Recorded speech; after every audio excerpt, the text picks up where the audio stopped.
Hello student, welcome back to my YouTube channel commerce only commerce. आज का जो topic या चैप्टर जो है वो बहुत ही इंपॉर्टेंट और खास होने वाला है।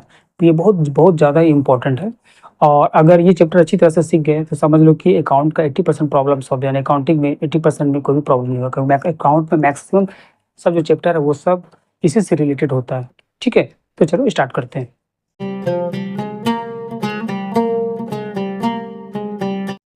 तो आज का जो चैप्टर है वो हम लोग का है जर्नल। आज हम लोग जर्नल बनाना सीखेंगे कि जर्नल किसे कहते हैं या जर्नल कैसे बनाया जाता है, फिर जर्नल एंट्री कैसे किया जाता है, उसके विषय में हम लोग डिस्कस करते हैं। जर्नल, जिसको हिंदी में हम लोग रोजनामचा भी बोलते हैं, ये रोजनामचा है। तो जर्नल का डिफिनेशन क्या है? Journal means the book in which all the business transaction are entered systematically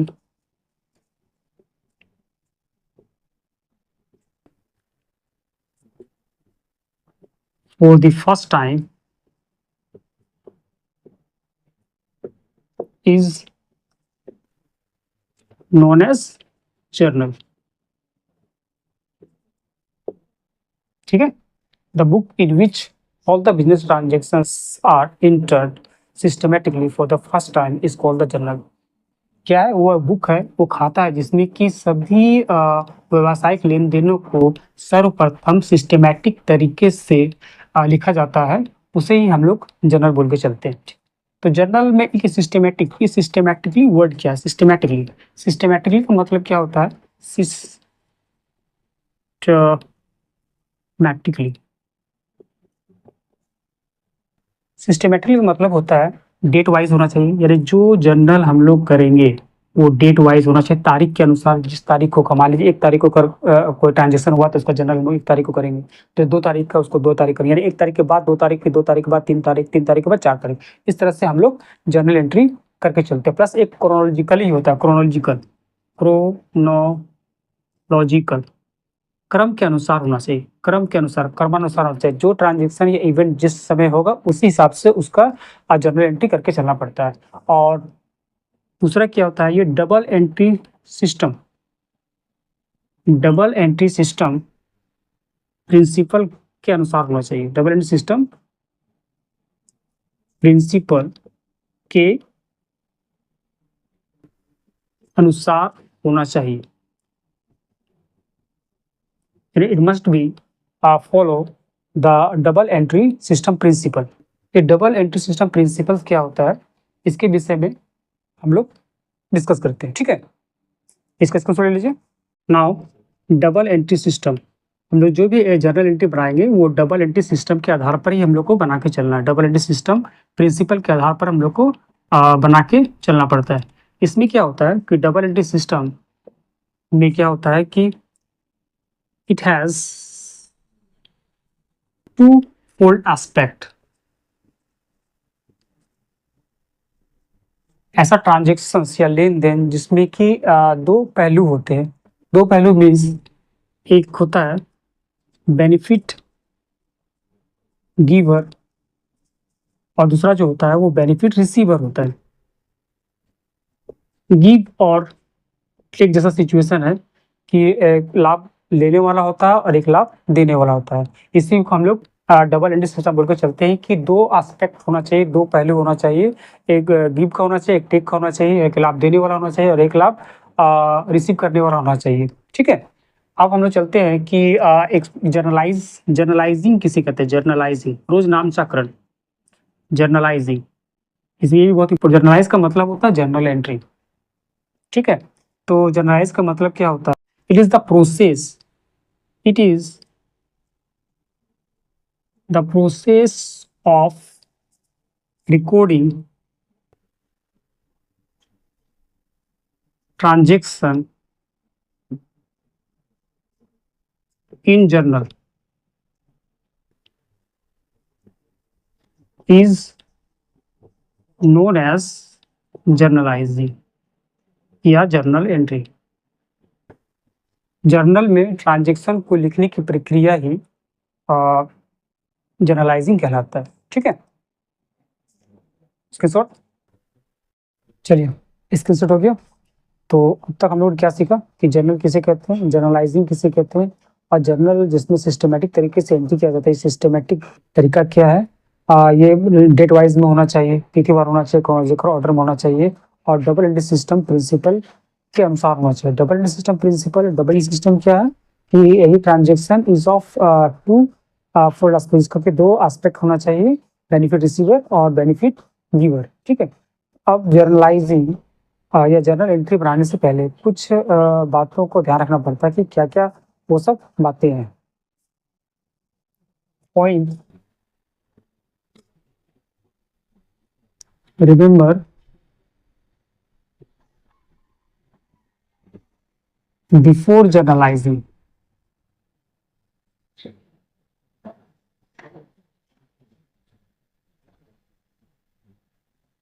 journal entry करने से पहले कुछ बातों का ध्यान रखना पड़ता है। ठीक है। पहला क्या है,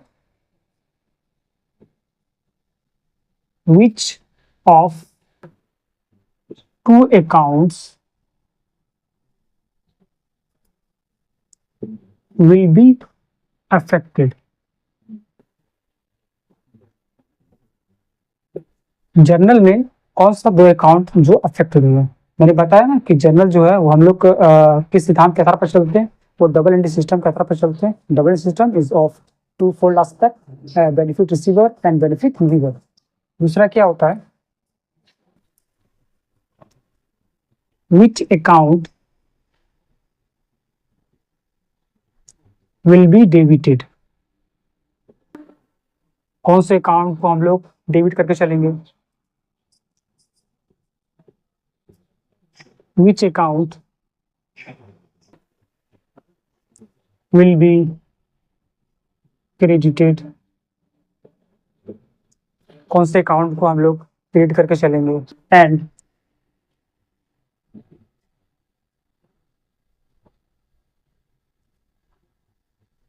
what will be the narration of transaction. Transaction का नरेशन क्या होना चाहिए, इस सब बातों पर हम लोग को ध्यान देना है। पहला क्या है, which of two accounts will be affected. Journal बनाने से पहले ये देखना पड़ता है कि कौन से दो अकाउंट जो है अफेक्टेड होंगे, कौन सा अकाउंट डेबिट होगा, कौन सा अकाउंट क्रेडिट होगा, और ट्रांजेक्शन में नरेशन क्या होगा। इस सब बातों पर हम लोग को ध्यान देना पड़ता है। ठीक है। अब ये डेबिट क्रेडिट क्या है, डेबिट जिसको शॉर्टकट में सीआर बोल के चलते हैं, और क्रेडिट शॉर्टकट में सीआर बोल के चलते हैं। Debit is come from Latin words debitum। ठीक है। यानी कि डेबिट का शॉर्ट फॉर्म डीआर होता है और क्रेडिट का शॉर्ट फॉर्म सीआर होता है। डेबिट का मतलब कहते हैं एक लैटिन वर्ड से लिया गया जिसका मतलब होता है डेबिटम। लैटिन वर्ड है डेबिटम, which means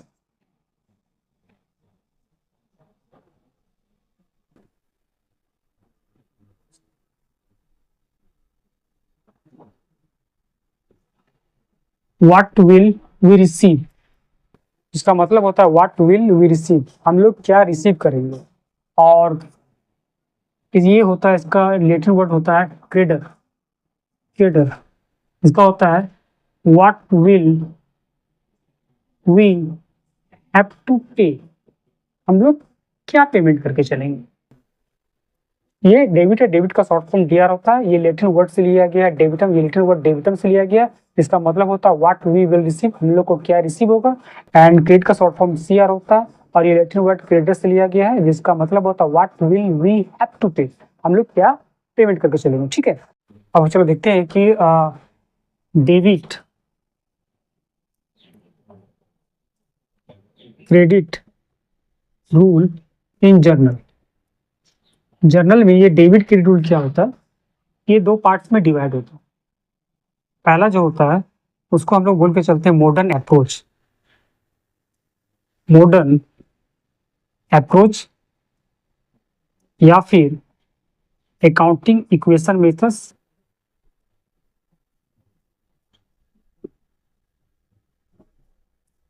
इक्वेशन मेथड्स और अमेरिकन सिस्टम है, अमेरिका के द्वारा लाया गया, इसलिए अमेरिकन सिस्टम है।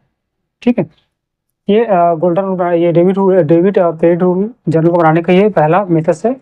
और दूसरा मेथड क्या है? दूसरा मेथड जो है वो ट्रेडिशनल अप्रोच है।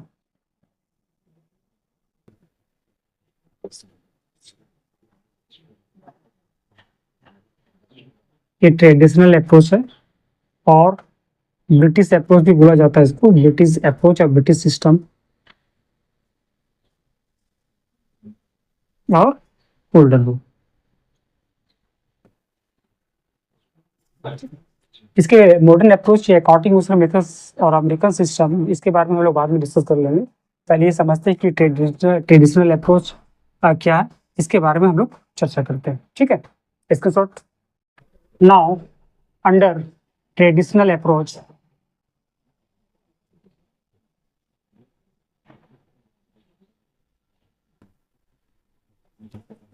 अकाउंट्स को हम लोग 3 पार्ट्स में डिवाइड करते हैं। अकाउंट जो होता है वो 3 पार्ट्स में डिवाइड होता है। एक होता है रियल अकाउंट, जिसको हम लोग वास्तविक खाता भी बोल के चलते हैं हिंदी में, वास्तविक खाता। दूसरा जो है वो है पर्सनल अकाउंट,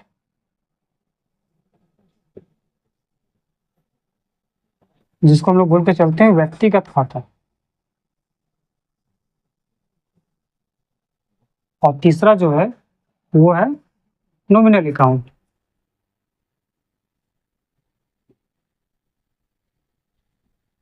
जिसे हम लोग बोल के चलते हैं नाम मात्र खाता। ठीक है, ट्रेडिशनल अप्रोच के अंतर्गत अकाउंट्स को हम लोग 3 पार्ट में डिवाइड किए हैं। फर्स्ट है रियल अकाउंट, वास्तविक खाता। सेकंड है पर्सनल अकाउंट, व्यक्तिगत खाता। और थर्ड वर्ड जो है वो नॉमिनल अकाउंट, नाम मात्र खाता। ठीक है, अब रियल अकाउंट के अंतर्गत क्या होता है इसके बारे में डिस्कस कर लेंगे। पर्सनल अकाउंट के अंतर्गत क्या होता है इसकी से बात कर लेंगे, और नॉमिनल अकाउंट के अंतर्गत क्या होता है इसके विषय में हम लोग डिस्कस करते हैं। ठीक है, इसके शॉर्ट ना रियल अकाउंट, रियल अकाउंट के अंतर्गत एनी एसेट, किसी भी तरह का एसेट या स्थायी संपत्ति जो कि whether it may be tangible और इनटैंजिबल एसेट, टैंजिबल एसेट भी हो सकता है और इनटैंजिबल एसेट भी हो सकता है। ये एसेट क्या है इसके विषय में मैंने एक वीडियो अपलोड कर दिया है, आप जाकर उसे देखें तो समझ में आ जाएगा कि एसेट क्या नहीं है। फिर भी एसेट वो होता है जो व्यवसाय के मालिक भविष्य में लाभ कमाने के उद्देश्य से उसे खरीदता है, उसे ही हम लोग एसेट बोल कर चलते हैं। ठीक है, इसके अंतर्गत जैसे कि land and building,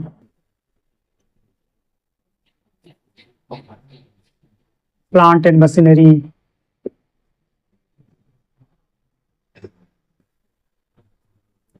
furniture and fixer,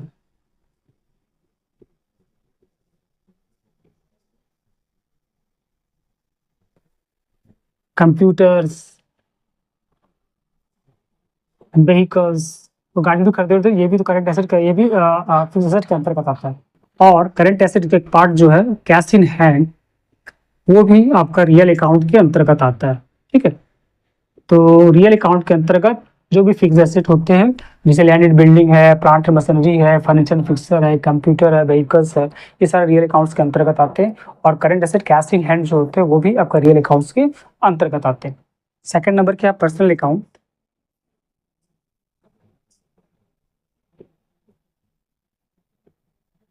as the name suggest, personal account any name, कोई भी नाम वो पर्सनल अकाउंट के अंतर्गत, जैसे रमेश है, मान लीजिए रमेश है, सुरेश है, महेश है, दिनेश है, कोई भी नाम अगर आ जाता है तो वो पर्सनल अकाउंट्स के अंतर्गत होता है। Second one is any financial institutions, जो फाइनेंशियल इंस्टीट्यूशंस होते हैं। फाइनेंशियल इंस्टीट्यूशन किसे कहते हैं? वो इंस्टीट्यूशन व संस्था जो लोन प्रोवाइड करता है उसे हम लोग फाइनेंशियल इंस्टीट्यूशन बोल कर चलते हैं। बैंक, जैसे कि बैंक, ये फाइनेंशियल इंस्टीट्यूशंस के एग्जांपल बैंक है, या बैंक को भी बैंक इलाहाबाद बैंक हो सकता है, स्टेट बैंक ऑफ इंडिया है, इंडियन बैंक है, ये सारे जो होते हैं वो पर्सनल अकाउंट्स के अंतर्गत आते हैं। Third number is any educational institutions, जो एजुकेशनल इंस्टीट्यूशंस होते हैं, एजुकेशन इंस्टीट्यूशंस मतलब ऐसी संस्था जो कि एजुकेशन प्रोवाइड करता, शिक्षा देता है, वो एजुकेशनल इंस्टीट्यूशन, जैसे किसी कॉलेज का नाम है, स्कूल का नाम है, ये सब जो होता है वो एजुकेशनल इंस्टीट्यूशंस के अंतर्गत आता है। प्लस कोई कंपनी है तो वो भी एजुकेशनल, वो भी आपका पर्सनल अकाउंट्स के अंतर्गत आता है, ठीक है। और तीसरा नंबर क्या है, नॉमिनल अकाउंट।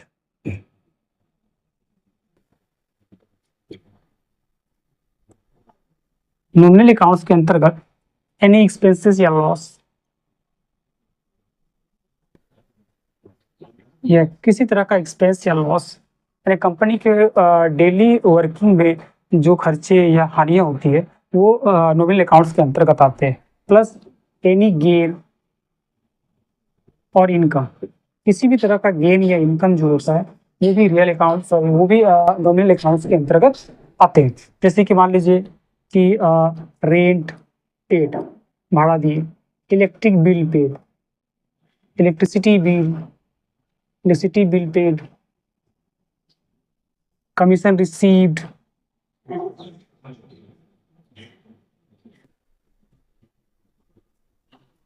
ये सब जो होते हैं वो नॉमिनल अकाउंट्स के अंतर्गत आते हैं, ठीक है। चलिए अब देखते हैं कि गोल्डन रूल कहाँ का क्या फॉलो होता है, किस अकाउंट में कौन सा रूल फॉलो होता है। रियल अकाउंट के अंतर्गत कौन सा डेबिट और कौन सा क्रेडिट होता है, पर्सनल अकाउंट के अंतर्गत कौन सा डेबिट और कौन सा क्रेडिट होता है, और नॉमिनल अकाउंट के अंतर्गत कौन सा डेबिट और क्रेडिट होता है। रियल अकाउंट के अंतर्गत क्या होता है कि what comes in debit and what goes out credit, जो चीज आता है वो डेबिट कहलाता है और जो जाता है वो क्रेडिट कहलाता है, ठीक है।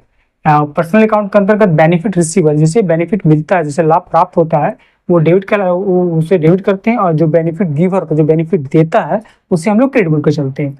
और नॉमिनल अकाउंट के अंतर्गत एनी एक्सपेंसेस और लॉस, किसी भी तरह का एक्सपेंस या लॉस जो होता है वो डेबिट होता है, और एनी इनकम और गेन, किसी भी तरह का इनकम या गेन जो होता है वो क्रेडिट होता है, ठीक है। अब चलिए कुछ जनरल बना के देखते हैं कि कहाँ पे क्या से रूल फॉलो होता है, ठीक।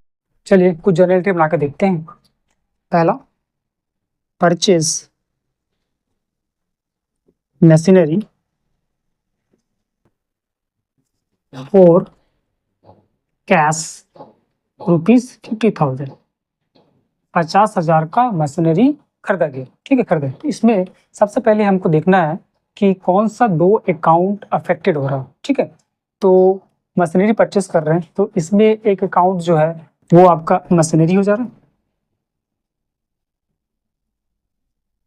और दूसरा दूसरा अकाउंट क्या है कि मशीनरी जब खरीद रहे हैं तो उसका अगेंस्ट में हम लोग क्या पेमेंट कर रहे हैं, कैश पेमेंट कर रहे हैं। तो दूसरा जो है वो कैश हो गया, ठीक है। पहला मशीनरी हो गया और दूसरा कैश हो गया।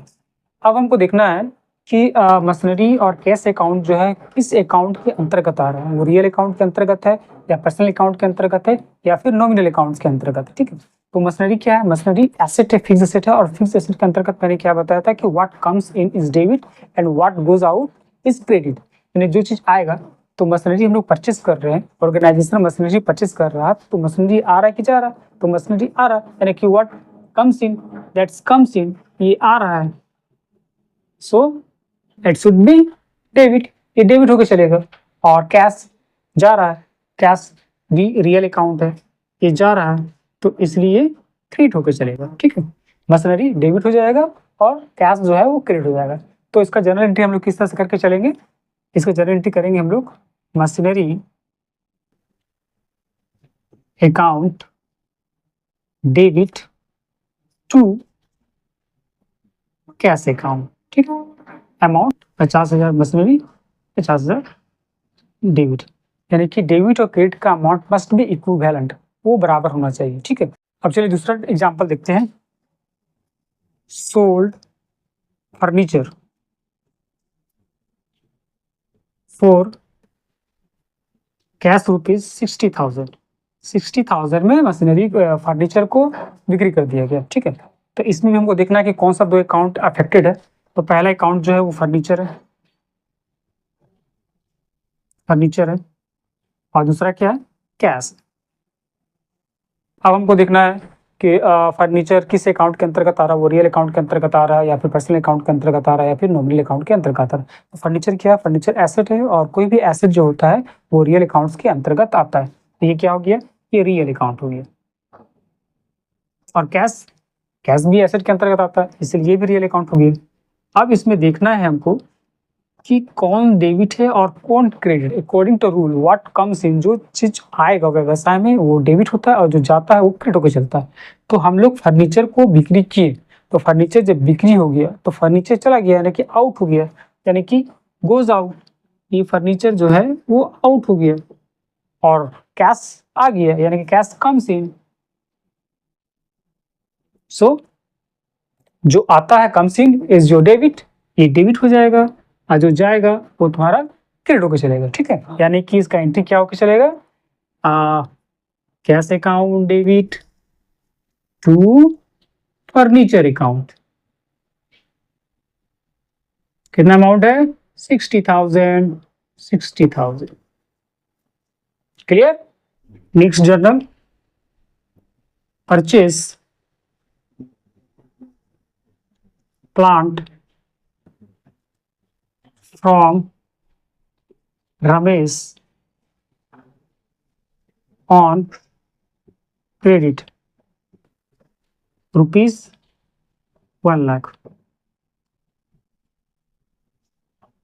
रमेश से 1,00,000 का प्लांट उधार में खरीदा गया। हम लोग जानते हैं कि ट्रांजेक्शन जो होता है वो ट्रांजेक्शन दो तरह का होता है, एक कैश ट्रांजेक्शन होता है जो नगद में लेन देन होता है और दूसरा फ्री ट्रांजेक्शन होता है जिसको हम लोग उधार में बोल के चलते हैं। रमेश से प्लांट खरीदा गया उधार में 1,00,000 रुपये का। तो इसमें हमको देखना है कि कौन सा दो अकाउंट जो है वो अफेक्टेड है। तो हम लोग परचेस किए प्लांट किए, तो पहला अकाउंट जो है वो प्लांट हो गया। ठीक है, और दूसरा क्या है, हम लोग तो सामान उधार में खरीद रहे हैं, तो उधार में खरीदने से क्या हो रहा है कि मतलब कैश तो नहीं है, कैश का कोई ट्रांजेक्शन नहीं है, ना ही बैंक का कोई ट्रांजेक्शन है, तो ये उधार का ट्रांजेक्शन है। तो सामान हम लोग किससे खरीद रहे हैं, रमेश से खरीद रहे हैं। तो रमेश, ये दो अकाउंट हो गए। अब देखना है कि कौन सा अकाउंट किस अकाउंट के अंतर्गत आ रहा है। जैसे कि प्लांट जो है वो प्लांट किस अकाउंट के अंतर्गत आ रहा है, तो प्लांट किसके अकाउंट के अंतर्गत आ रहा है, तो ये रियल अकाउंट के अंतर्गत आ रहा है, रियल अकाउंट। और रमेश, रमेश किस अकाउंट के अंतर्गत आ रहा, मैंने बताया था कि कोई भी नाम जो होता है वो पर्सनल अकाउंट के अंतर्गत आता है। तो रमेश जो है वो पर्सनल अकाउंट के अंतर्गत है, पर्सनल अकाउंट के अंतर्गत है। अब हमको देखना है, यहाँ देखिए यहाँ पर एक रियल अकाउंट हो गया और एक पर्सनल अकाउंट हो गया। यहाँ पर रूल डिफरेंट डिफरेंट तरह का होगा। तो इसमें हमको देखना है कि प्लांट जो है, प्लांट रियल अकाउंट है, तो प्लांट कम सीन हो रहा, आ रहा या फिर जा रहा। तो हम लोग कोई सामान खरीद रहे हैं, तो खरीदने से जब कोई सामान खरीदते हैं तो वो ऑर्गेनाइजेशन में आता है, यानी कम सीन हो गया, यानी कि कम्स इन, कम्स इन यानी कि एसेट जो है वो ऑर्गेनाइजेशन में आ रहा है, that's why it should be debited. ठीक है, और रमेश जो है वो पर्सनल अकाउंट, पर्सनल अकाउंट में क्या होता है कि बेनिफिट रिसीवर, जो बेनिफिट रिसीव करता है वो डेबिट होता है, और जो बेनिफिट गिवर होता है यानी कि जो लाभ देता है वो क्रेडिट होकर चलता है। तो यहाँ पर्सनल अगर रमेश जो है वो क्या है, वो ऑर्गेनाइजेशन को लाभ दे रहा है, क्योंकि ऑर्गेनाइजेशन तो जो एसेट खरीद रहा है वो तो उधार में खरीद रहा है, वो कैश तो दे नहीं रहा है। इसीलिए उसको एट द ट्रांजेक्शन टाइम क्या हो रहा है कि उसे लाभ मिल रहा है, यानी कि बेनिफिट गिवर हो गया। ये क्या हो गया, बेनिफिट गिवर, यानी कि लाभ देने वाला, इसलिए क्या हो जाएगा, क्रेडिट हो जाएगा। यानी कि इसका हम लोग जर्नल एंट्री कैसे करेंगे, इसका जर्नल एंट्री करेंगे हम लोग plant account debit to Ramesh. ठीक है, कितना का अमाउंट है, 1,00,000 का अमाउंट है। जब भी पर्सनल अकाउंट में कोई नाम आता है तो उसमें हम लोग रमेश अकाउंट करके नहीं लिखते हैं। ठीक है, इसमें रमेश अकाउंट लिख सकते हैं, लेकिन इससे रमेश के आगे पे एपोस्ट्रोफ एस देना पड़ता है, टू रमेश अकाउंट्स करके लिख सकते हैं। और अगर एपोस्ट्रोफ एस नहीं देंगे तो ओनली रमेश करके ही लिखना पड़ता है। ठीक है, समझ में आ गया। तो क्या था कि purchase plant from Ramesh on credit, तो प्लांट जो है वो रियल अकाउंट है और वो आ रहा है इसलिए वो डेबिट हो गया, और रमेश जो है पर्सनल अकाउंट है वो बेनिफिट गिवर है इसलिए वो क्रेडिट हो गया। इसका जनरेटर हो गया plant account debit to Ramesh account. Clear. Now next चीज देखते हैं क्या है, paid salary, salary to employee, to worker, to worker को हम लोग सैलरी पेमेंट किए हैं 5,000 रुपये। ठीक है, अब इसमें देखना है कि कौन सा दो अकाउंट अफेक्टेड है। इसमें पहला तो जो है वो एक सैलरी है, और सैलरी को जो हम लोग पेमेंट किए, वर्कर को जो पेमेंट किए वो किस फॉर्म में पेमेंट किए, वो तो उधार होता नहीं। वर्कर को जो सैलरी दिया जाता है वो तो उधार हम लोग दे नहीं सकते, तो क्या है वो कैश के थ्रू से है, तो कैश होगी। अब यहाँ पर भी दो अकाउंटेड है, अभी देखना है कि सैलरी अकाउंट किसके अंतर्गत आ रहा और कैश अकाउंट जो है वो किसके अंतर्गत। कैश तो हम लोग जान रहे हैं कि रियल अकाउंट के अंतर्गत आ रहा, ठीक है, लेकिन ये सैलरी जो है वो क्या है? सैलरी तो ऑर्गेनाइजेशन का क्या, सैलरी वो पे कर रहा है, यानी कि सैलरी जो है ऑर्गेनाइजेशन का खर्चा है, एक्सपेंस है। तो खर्चा एक्सपेंस किसके अंतर्गत आता है? नॉमिनल अकाउंट्स के अंतर्गत आता है। ये नॉमिनल अकाउंट है, ठीक है। अब हमको देखना है कि सैलरी जो है, सैलरी क्या है? वो खर्चा, एक एक्सपेंस है, एक्सपेंस या लॉस है, इसीलिए इसको हम लोग क्या करेंगे? डेबिट करेंगे।